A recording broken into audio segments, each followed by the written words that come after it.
The guard witnessed an object, which he identified as saucer-shaped, land in front of his vehicle and saw two entities, as he called them, exit the craft and float to the front door of the bunker. They didn't walk. These two entities floated.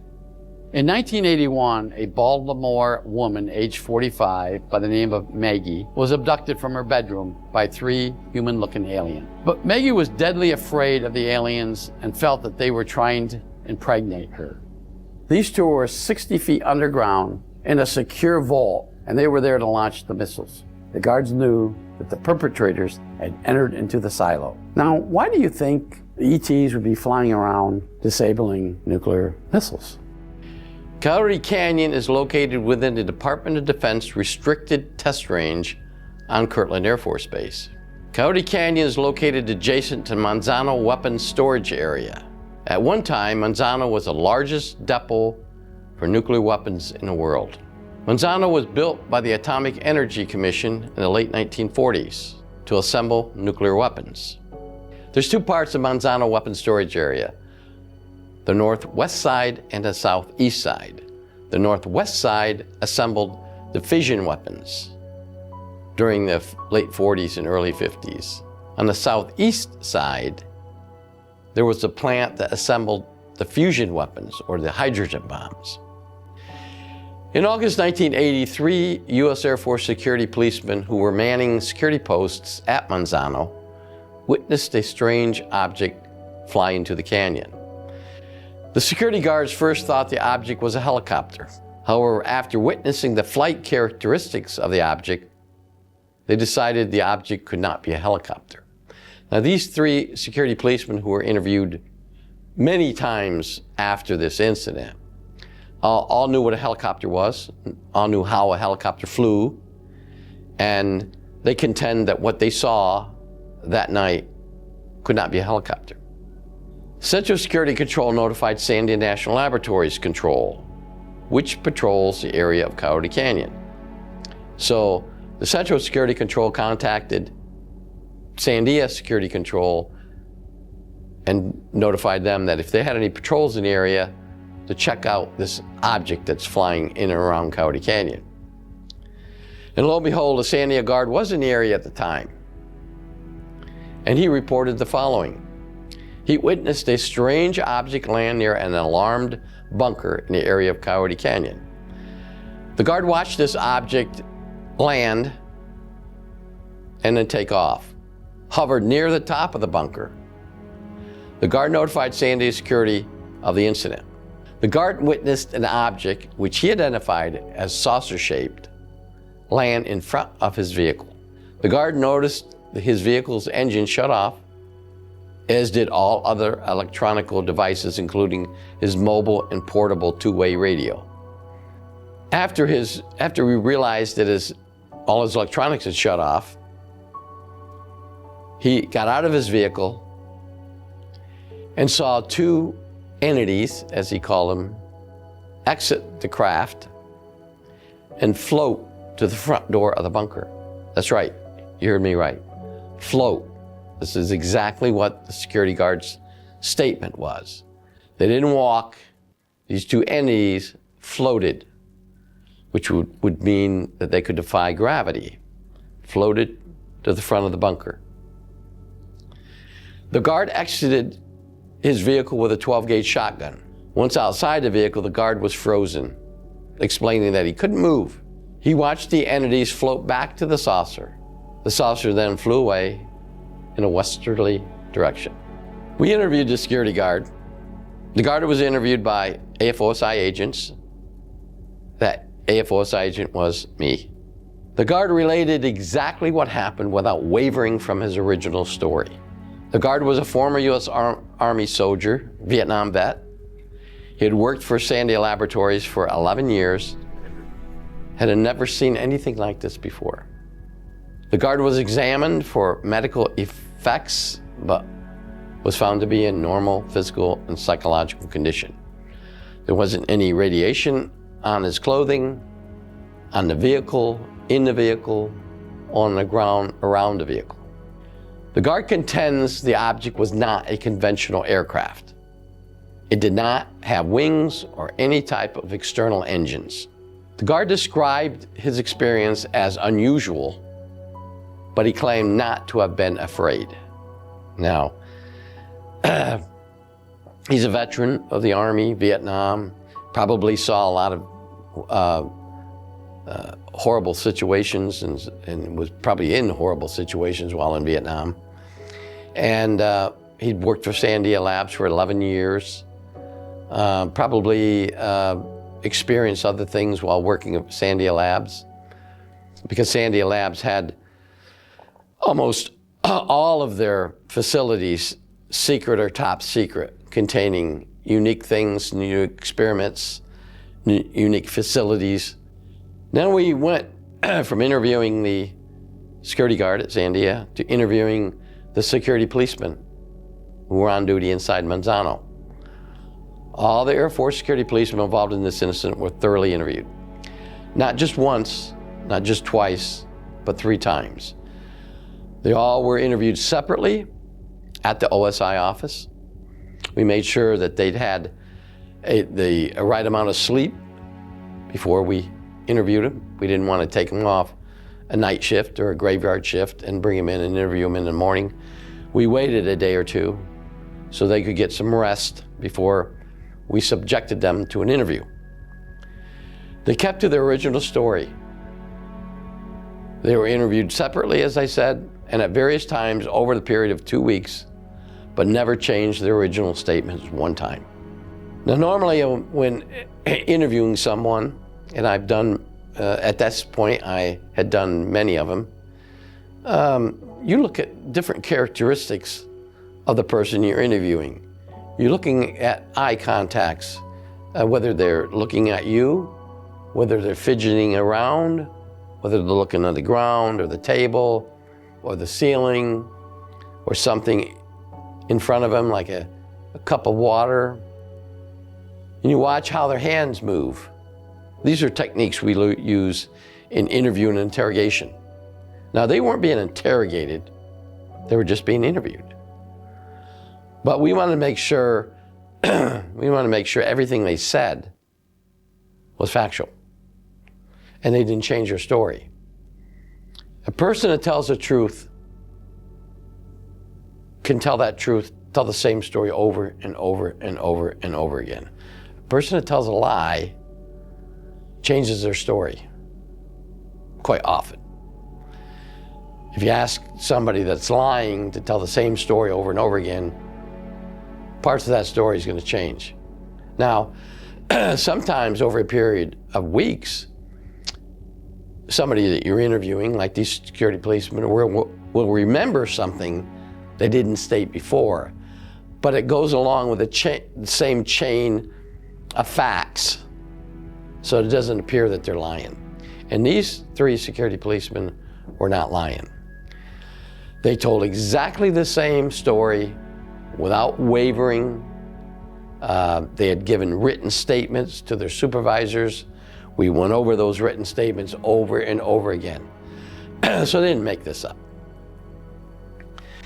The area was a restricted flight zone. No aircrafts were allowed in that area without express permission from the commander of Kirtland Air Force Base. No such authorization was given to any other aircraft.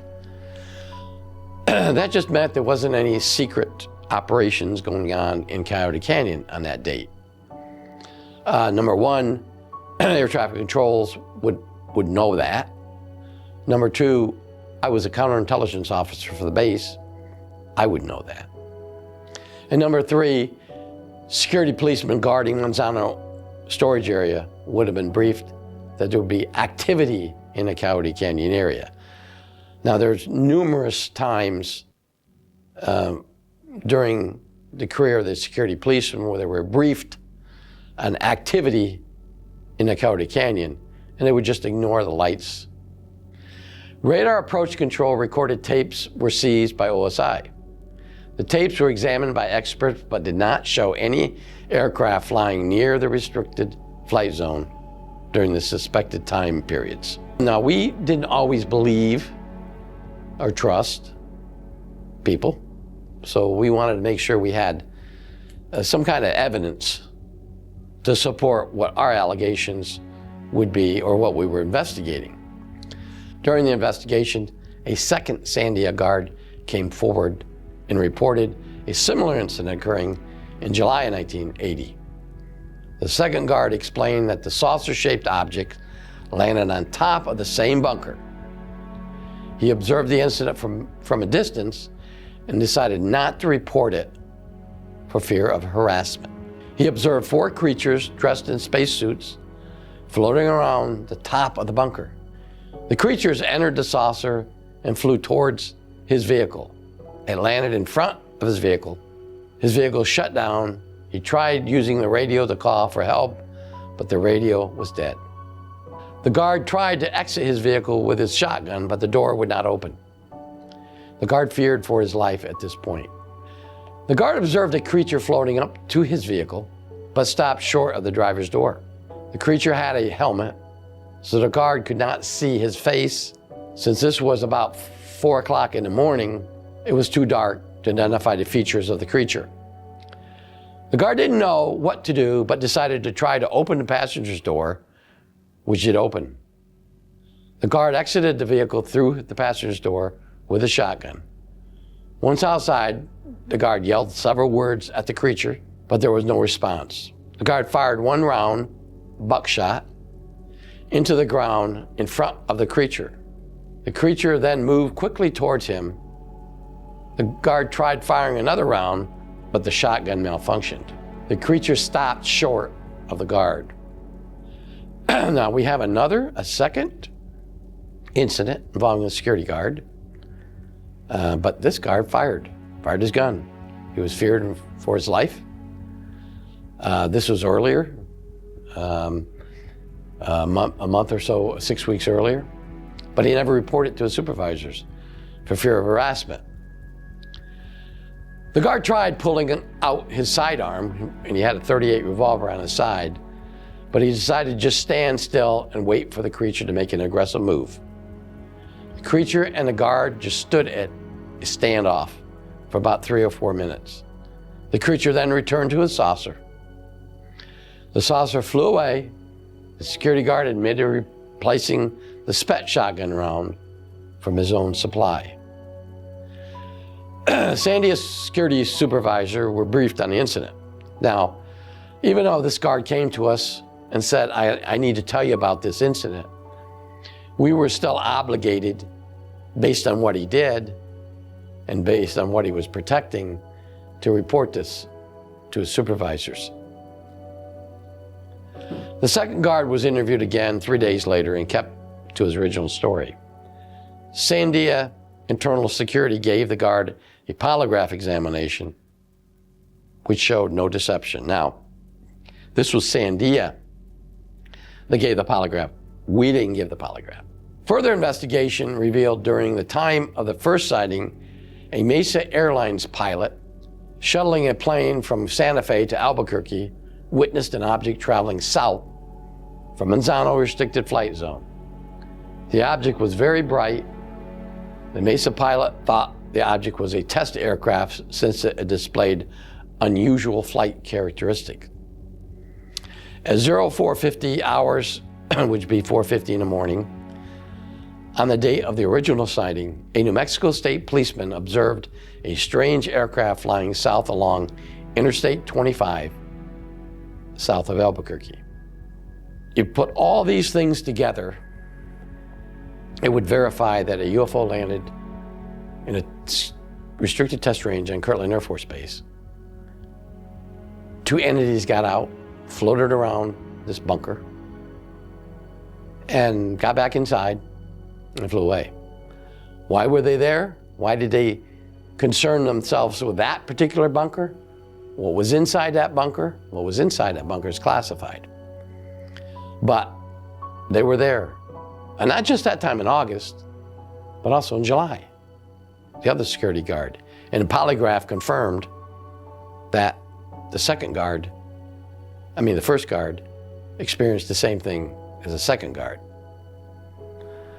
Unfortunately, the first guard, the one in July, was fired. And unfortunately, we had to initiate some criminal investigations against him. But that concludes this presentation on the Coyote Canyon incident that happened at Kirtland Air Force Base in Albuquerque, New Mexico. This is going to be a very interesting and detailed presentation on how we search, or how we did search, for extraterrestrials among us. Delta Blue, this operation involved the search for hostile extraterrestrial humanoids in the United States. That's right, we knew extraterrestrials were among us. The search involved mostly military intelligence units throughout the United States. The search was led by the Air Force Office of Special Investigations Special Projects Branch. The U.S. Army Intelligence Agency, the U.S. Army's 704th Military Intelligence Group, the Federal Bureau of Investigations Special Operations Branch, and elements of the Defense Intelligence Agency and even the Central Intelligence Agency were involved. The Inspector General of the United States Air Force was a point of contact between the White House and the search team. In 1981, a Baltimore woman, age 45, by the name of Maggie, was abducted from her bedroom by 3 human-looking aliens. Now, when I say human-looking, they had the general appearance of a human being. They were the same height, generally, that a human adult would be, somewhere between 5'6" and 6 foot. Their facial appearances were similar to that of a human. However, their eyes were somewhat different, their nose was somewhat different, and their hands were somewhat different. Maggie was taken into an underground facility by these aliens. The aliens spoke English, but in a mechanical sounding voice. Now, many people within the abduction circle tells a similar story about aliens or about the entities that abducted them. And some of these abductees don't refer to them as aliens. They refer to them as entities because they interpret the existence of these entities something different. Now, everybody has a different point of view, personality. They observe things and rationalize things differently. But Maggie considered them aliens. The aliens wanted to know everything about Maggie's life, everything personal. And they asked her these questions, detailed questions about her life. When could she first remember life? It's obvious that they wanted to get this information from Maggie to be utilized for some particular reason. So the aliens performed numerous medical procedures on her. Now, Maggie told us in various interviews that she was never harmed, never hurt her. But when they were doing these things, she was strapped to a table. She calls it, ironically, and I've heard this before from abductees, it wasn't an actual table. It was more like a log. It was like a cutout log. It wasn't very thick. Eventually, the aliens placed Maggie back in her home after these abductions. The first one that happened, she was scared to death. After she realized she was back in her bed, she contacted the Baltimore City Police Department. Now, you can imagine back in 1981, the police getting a call from a woman who claimed that she was abducted by aliens. Now, I'm not saying that never happened before, but I don't believe the police would take that serious. And again, I was right, because the police ridiculed Maggie, not taking anything she said seriously. They did send 2 officers to her home. They did sit down to take a report. They just suggested she seek medical care, and primarily mental health care.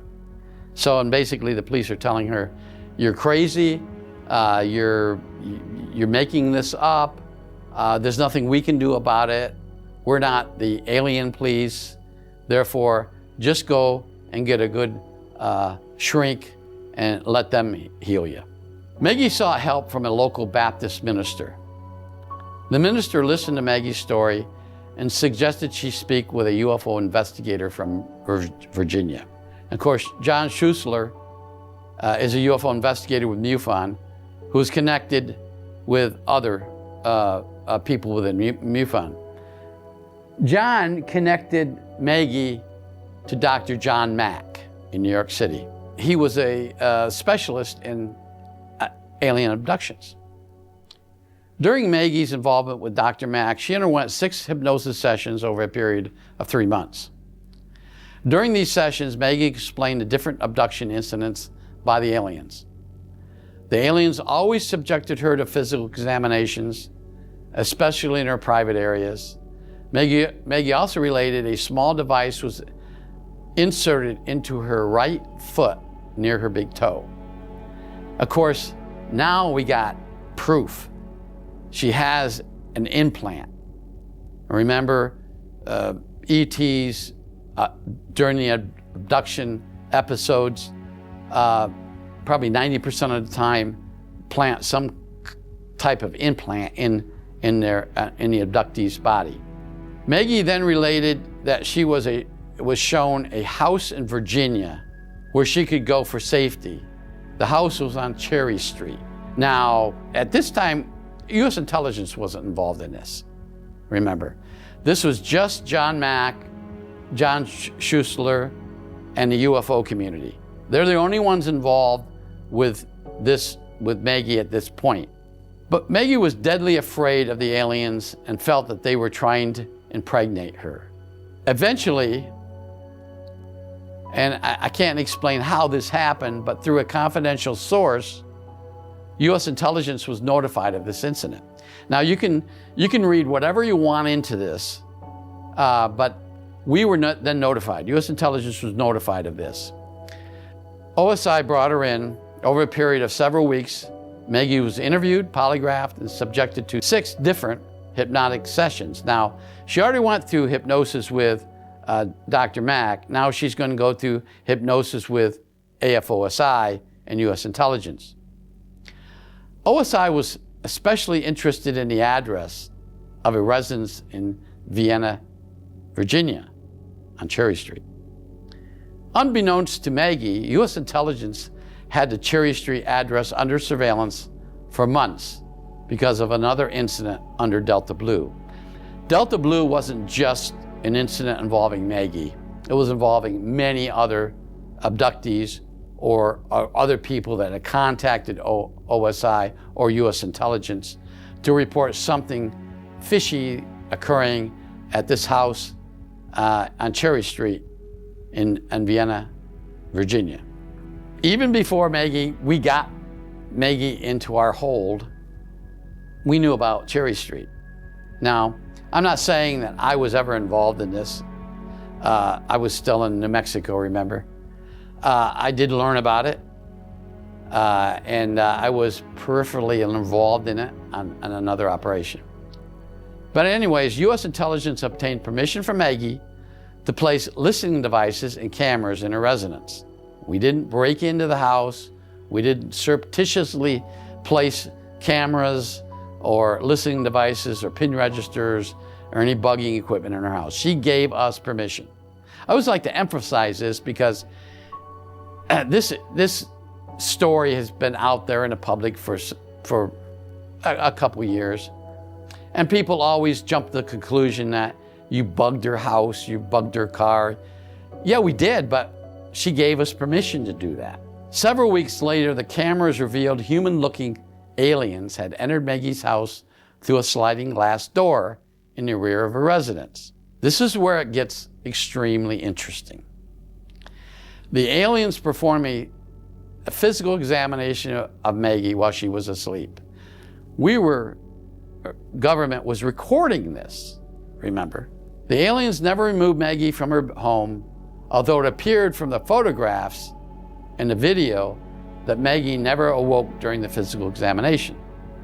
Now, I'm not sure quite how that worked, whether she was subconsciously awake because she remembers this, but it appeared on the camera, on a video, that she was sleeping. OSI agents met with Maggie after this incident and showed her the photographs. Maggie was horrified. People are going to jump to the conclusion, if you had this on camera, why didn't the OSI agents rush in there and capture these aliens and arrest them? Well, this was a remote operation. The cameras were in her residence, but OSI agents were not in her residence while this was being filmed.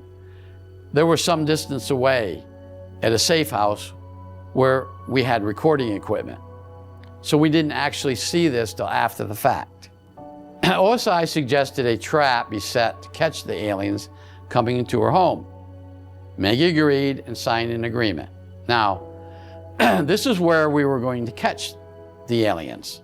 This is actually how we planned this operation. I'm saying the government. Now we're going to be in the house.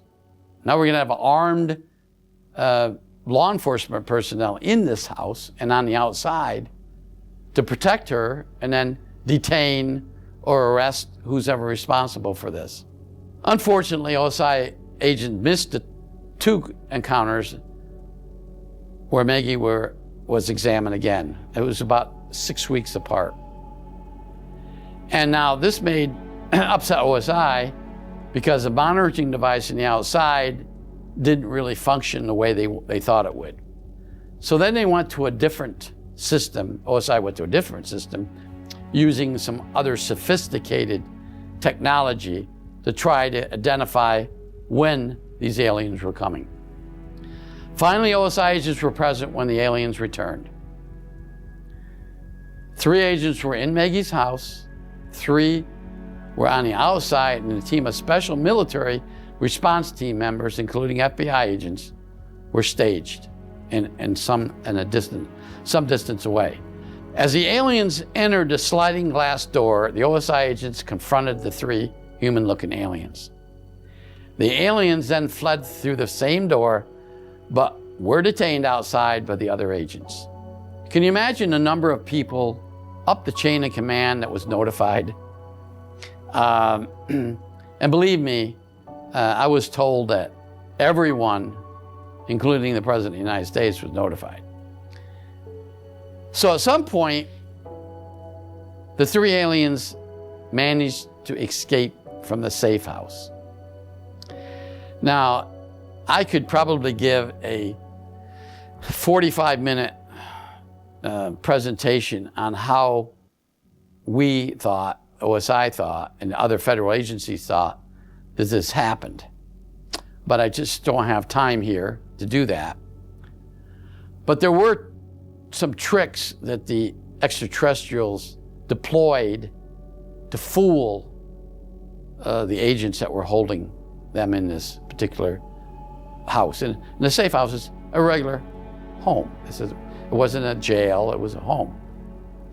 A massive clandestine search involving numerous U.S. intelligence, federal law enforcement, and military police failed to locate these aliens. Now, remember, we knew of a house in Cherry Street in Vienna, Virginia, and OSI had, and other agencies had that under surveillance. The first place they wanted to look was Cherry Street. So they massed a team that went to Cherry Street thinking that these ETs would go back to this place, which probably was some kind of a safe house for them. But when they got there, when the OSI agents and federal law enforcement got there, nothing was found at the residence. Now, the only positive thing that came about this incident regarding Maggie was that she was never visited again by extraterrestrials. Unfortunately, some of the others involved in this Delta Blue, involving these same particular humanoid human-looking aliens, they were continued to be harassed. And they were around the Washington, D.C. area. In fact, 2 of the people that were being abducted and subjected to these experiments and medical evaluation by these particular race of aliens were military personnel. One worked at the Pentagon, the other worked at Andrews Air Force Base. And Andrews Air Force Base is where they keep the presidential planes. Air Force One, the 89th Military Airlift Wing, controls all the government planes, including Air Force One. This particular person worked out of the 89th Airlift Wing, meaning he worked where Air Force One was serviced and flown out of. That upset a lot of people. The person was taken off any kind of specialized duty, but it was a male, he was still subjected to these contacts by ETs. The other person that worked at the Pentagon was a female captain, Army captain. She lived on the outskirts of the DC area. Her husband was also in the military. He was a colonel, a lieutenant colonel within the Army. He had 2 experiences, but for some reason, they left him alone, but they continued to harass her to the point where she left the military and sought psychiatric care. So unfortunately, these things, whatever they are, wherever they come from, are still abducting human beings, subjected human beings to experiments, medical examinations. And this is, of course, in the 80s. Is it still happening today? We know it does happen today. I mean, I go to almost every single UFO convention. I listen to abductees. I used to have a website until it was hacked, but I had abductees contacting me, telling me their stories. Almost every one of the horror stories are similar to what Maggie went through. So they're still out there. They're still doing this. How do we stop it? That's the question that's always asked me. Well, first of all, the extraterrestrials have come to Earth from thousands, maybe even millions of light years or miles away. They're probably thousands or hundreds of thousands or maybe even millions or maybe even a billion light years ahead of us in technology. They can do things that we can't do. They can even disappear. How do we counter that type of technology? Our technology hasn't advanced enough to counter something like an abduction or capturing these ETs. So until we can figure out exactly how they do it, and when they do it, and who they're targeting, we still have to put up with it. It's unfortunate. It shocks me, it shocks others. But until we can fully address the UFO phenomena, the ET phenomena, unfortunately, these abductions are still going to happen.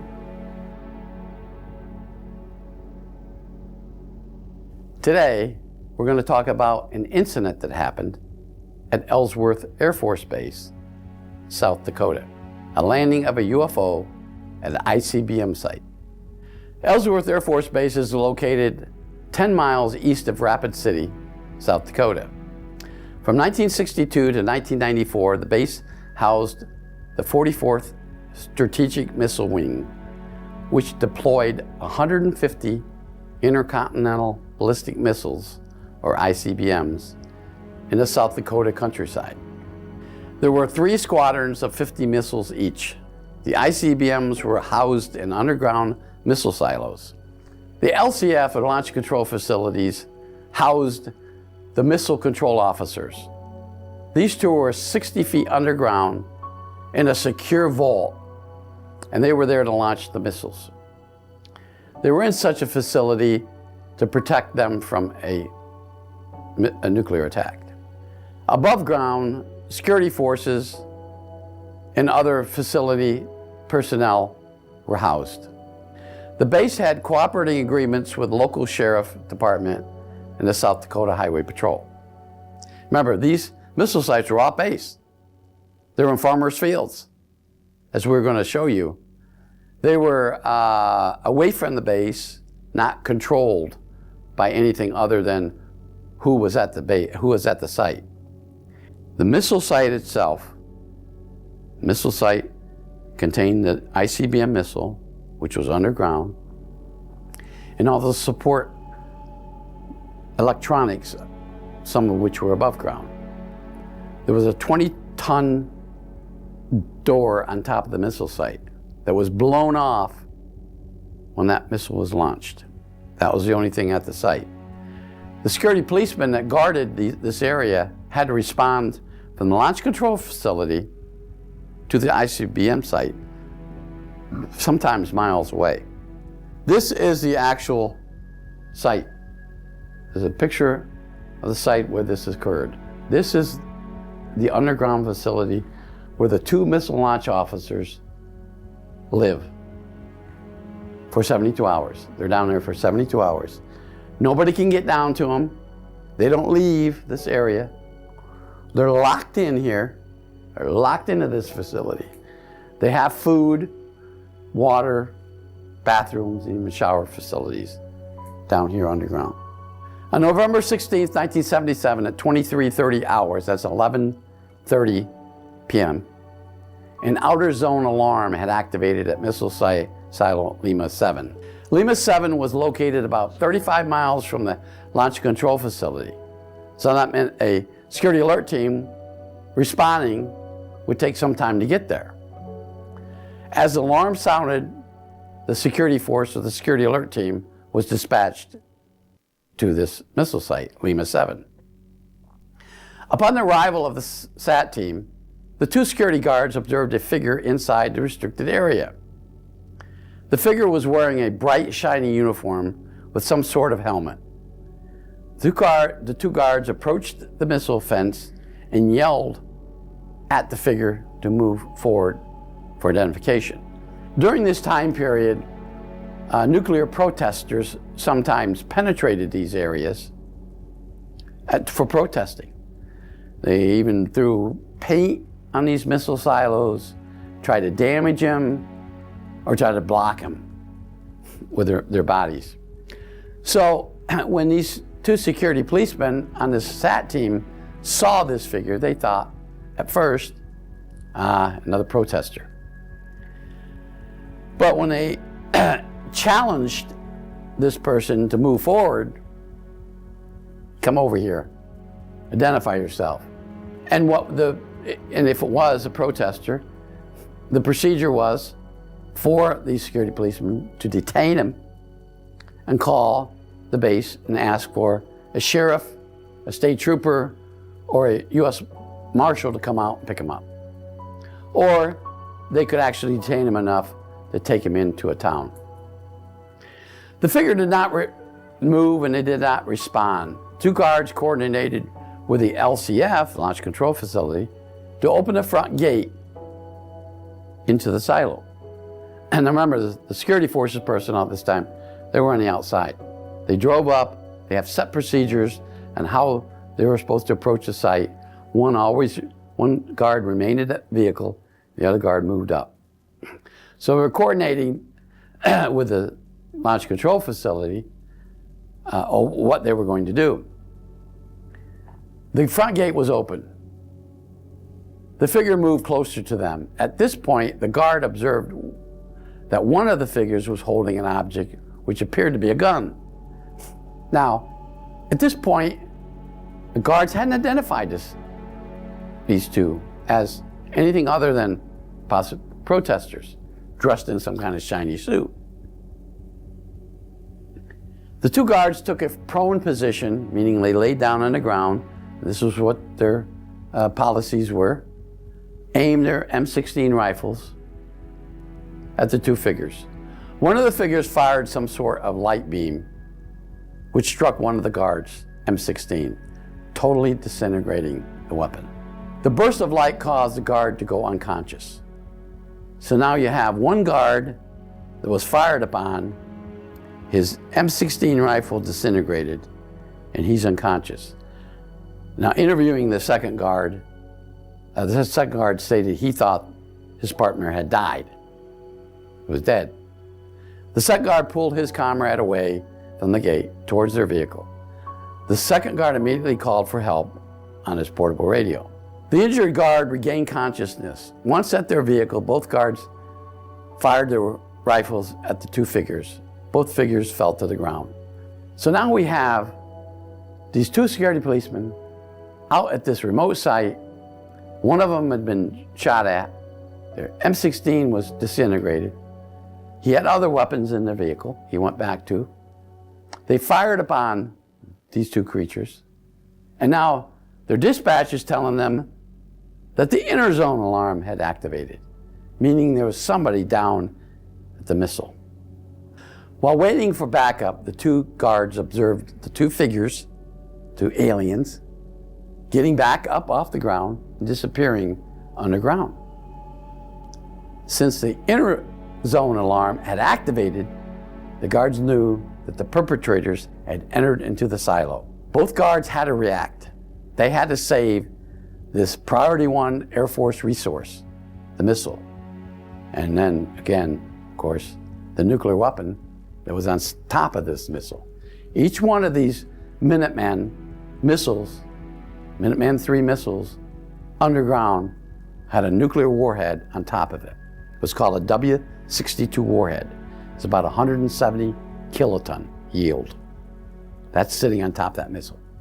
That is something that has to be protected, and these security policemen are trained to protect those resources with their life. So both guards then approached the site and entered the defense facility. They knew then they couldn't wait for backup. They had to get there, and they had to get underground and fight whatever was there to protect that missile. While waiting, the two guards observed the two perpetrators come out of the inner zone hatch and move to the back of the fence. The two guards opened fire on the two perpetrators. Now, they had more justification than ever to shoot at these two entities, whatever they were. They fired at the guards are going to fire back at them. The guards could not detect whether they shot the two perpetrators or not.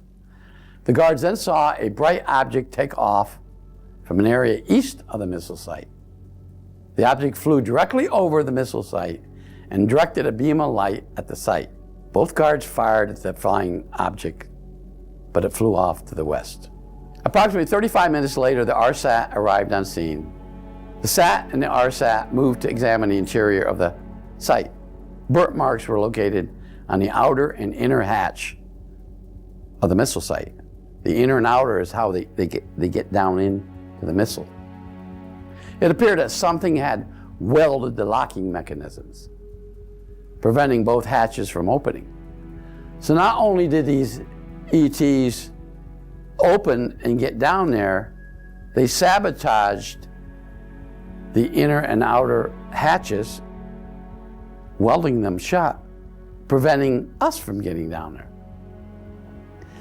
Missile maintenance, explosive ordnance disposal personnel, and AFOSI and command staff eventually arrived at scene and conducted an investigation. The report was classified, but reports showed that the Minuteman III missile warhead, the W-62, as I mentioned earlier, had been neutralized. Yeah, you heard me right. The nuclear weapon had been neutralized. This is 1977. How could a beam of light directed from the air through a 20-ton blast door neutralize a nuclear weapon underground, 60 feet underground? Both SAT guards were thoroughly interviewed and took polygraph examinations by OSI. Both guards showed no deception. Both guards underwent medical examinations, which showed burnt marks on both arms. The first guard's M16 rifle was not found. A total of 66 rounds of M16 and .38 caliber ammunition was fired by both guards. Pieces of a metal object was found next to the back fence. Pieces of a metal object. Remember, one of these entities was carrying an object, which was the guards thought was a weapon. You can go back and find statements made by the public information officer at Ellsworth Air Force Base about this incident. And what the public information officer discloses was that this was just a hoax. There was nothing to this. There was some peace protesters. The security policemen overreacted. They didn't shoot anybody, but they fired a lot of rounds. These two protesters, who they never identified, threw some paint on the missile silo, but never mentioned that the missile was totally inoperative, that the inner and outer alarm had activated, that the inner and outer zone hatches had been welded shut. Now, why do you think the ETs would be flying around disabling nuclear missiles? This isn't the first incident. One happened in 1967 at Malmstrom Air Force Base involving Minuteman missiles. That's been told on the internet. It's been on the internet for many years. Same thing happened. Well, there wasn't any shots fired, but a UFO flew over and disabled not one missile, but 10. So the launch control facility couldn't launch any missiles. UFO disabled all the missiles in that particular squadron. At Ellsworth, this was the second incident. The first incident happened in 1970. Very little is known about that other than the Minuteman II missile. Minuteman III is a newer missile. The Minuteman II missile was the one that was down in the silo, and it contained a W-56 warhead. And the W-56 warhead, which was not as new as the W-62 warhead, was disabled. Just one. It was near Lima 7. And so there's two incidents at the same base. And the other incident happened in Malmstrom years before. What happened? Why did he do this? Why did extraterrestrials come and disable nuclear weapons? Are they that concerned with us that we might launch one of those? Were they around during 1945 when we detonated a nuclear weapon in the New Mexico desert, Trinity site? Did they witness the destruction at Nagasaki and Hiroshima? Perhaps. It scared them. Maybe they're responsible for us. Maybe they planted us here. And they know that we have nuclear weapons. And they don't want those nuclear weapons ever to be used. So they possibly are warning us by disabling these missiles in an attempt to say, don't ever launch them. If you liked this video and you want to see more amazing content, go ahead and check out the next video on our channel.